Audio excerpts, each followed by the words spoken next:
Bismillah, alhamdulillah, wassalatu wassalamu ala rasulillah wa ala alihi wa sahbihi wa mawala amma ba'd. Sahabat-sahabatku yang dimuliakan Allah subhanahu wa ta'ala, merupakan hal yang manusiawi ketika kita mendapati banyak cobaan di dalam kehidupan ini.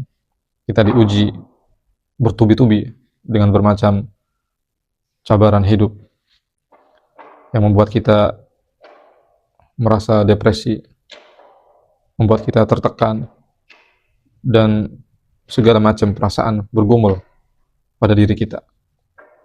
Ini merupakan hal yang wajar dan manusiawi. Namun, tentu kita harus menjaga diri, jangan sampai kita berkeluh kesah kepada manusia. Berkeluh kesah hanya kepada Allah Subhanahu wa Ta'ala. Itulah yang diisyaratkan oleh Allah Subhanahu wa Ta'ala ketika menyebutkan tentang Nabi Ya'qub alaihissalam, innama ashku basi wa huzni ilallah. Sesungguhnya aku mengadukan keluh kesahku, kesedihanku dan kesusahanku hanya kepada Allah Subhanahu wa Ta'ala. Kita juga perlu memperhatikan bagaimana dahulu seorang wanita yang mulia, wanita yang suci bernama Maryam mendapati ujian yang begitu berat dalam hidupnya. Maryam seorang wanita yang dikenal sebagai wanita yang suci, yang salihah. Tapi kemudian tiba-tiba mendapatkan mukjizat dari Allah Subhanahu wa Ta'ala. Beliau kemudian mengandung, hamil, mengandung seorang nabi di dalam perutnya, yaitu Nabi Isa alaihissalam. Yang kemudian ini membuat Maryam mengasingkan diri, pergi jauh, karena khawatir dituduh yang bukan-bukan oleh kaumnya. Padahal Maryam ini adalah seorang wanita yang suci, yang bersih, sangat terjaga, bahkan tidak pernah disentuh oleh laki-laki. Walam yamsasni bashar, kata Maryam alaihissalam, aku sama sekali belum pernah disentuh oleh manusia, oleh lelaki. Subhanallah. Sampai kemudian ketika hamil semakin besar, kemudian mulai pada fase akan melahirkan, Maryam mengalami kesusahan yang begitu hebat, kepayahan yang begitu berat, sampai-sampai Maryam alaihissalam berkata, ya laitani mitu qabla hadza wa kuntu nasyan mansiya. Aduhai sekiranya alangkah lebih baiknya jikalau aku mati sebelum ini dan aku adalah manusia yang diabaikan dan dilupakan, tidak dikenal. Jadi Maryam alaihissalam saking menghadapi beratnya ujian, beratnya cobaan yang menimpa beliau, sampai-sampai beliau mengungkapkan angan-angan, kalau sekiranya alangkah baiknya kalau sebelum mengalami kejadian ini beliau mati atau menjadi manusia yang diabaikan, yang dilupakan, tidak dikenal.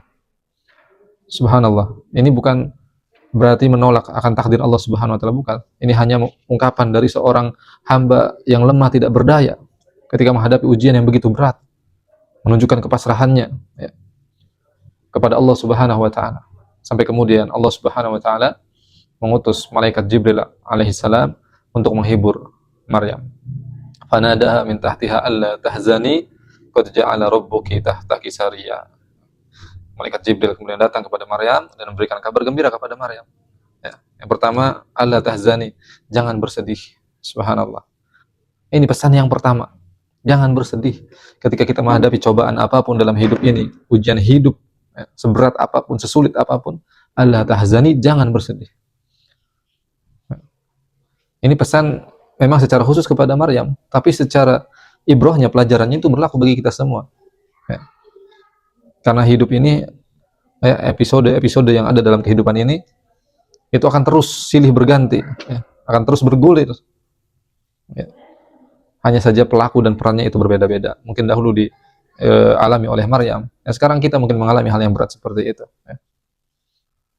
Ujiannya mungkin berbeda, tetapi sama. Kita diberi ujian oleh Allah Subhanahu wa Ta'ala. Tentu ujian itu sesuai dengan kadar kemampuan kita. Jadi Allah tahzani, jangan bersedih. Qad ja'ala rabbuki tahtaki sariya, Allah memberikan solusi untukmu. Lihat, Allah telah jadikan air sungai di bawah kakimu. Dialirkan sungai di bawah kakimu. Kemudian apa? Wa huzzi ilaiki bizid'in nakhlati tusaqit 'alaiki rutaban janiyya. Ada pohon kurma, maka goyanglah pohon kurma itu. Subhanallah. Maryam dalam keadaan lemah, susah payah. Sebetulnya bisa saja Allah langsung menurunkan kurma itu, atau malaikat Jibril langsung menurunkan kurma itu membantu Maryam sehingga tidak perlu Maryam menggoyang pohon kurma itu. Tetapi ini menjadi isyarat bagi kita semua bahwa harus ada upaya dari kita. Tidak boleh kita kemudian berpangku tangan, berpasrah diri, begitu saja tidak melakukan upaya apa-apa. Harus ada upaya dari diri kita, ada azam yang kita lakukan. Ya. Karena dengan begitu maka pertolongan Allah Subhanahu wa taala akan datang kepada kita. Jadi goyangkanlah. Ini menunjukkan ikhtiar itu harus ada dari sisi kita sebagai manusia. Jadi harus ada jalan ikhtiar. Maka hasilnya nanti Allah Subhanahu wa taala akan mendatangkan. Tusakit alaiki rutaban janiyya, maka ketika engkau menggoyang, ya kalau secara logika kita tidak mungkin pohon kurma yang besar digoyang oleh seorang wanita yang sedang mengandung hamil, sedang kepayahan, yang akan melahirkan. Kira-kira ketika menggoyang pohon kurma itu apakah jatuh? Tidak mungkin secara logika. Tetapi Allah tetap memerintahkan Maryam, ya, melalui malaikat Jibril alaihissalam agar mendorong pohon kurma itu, kemudian ya, Allah Subhanahu wa taala turunkan kurma yang matang, yang masak, yang siap disantap. Kemudian apa? Wakuli washrobi waqarri aina. Fakuli washrobi waqarri aina. Ya, maka makanlah dari kurma itu, kemudian minumlah dari air sungai itu. Waqarri aina, dan bersenang hatilah engkau. Subhanallah.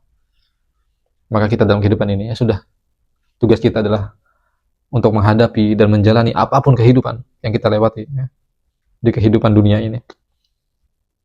Jadi nikmati saja, tidak perlu kita banyak berpikir ya, ke sana kemari, memikirkan ini itu, anu inu dan seterusnya. Sudah terima, jalani saja apa yang Allah Subhanahu wa taala hadirkan ya. Episode seperti apa yang Allah Subhanahu wa taala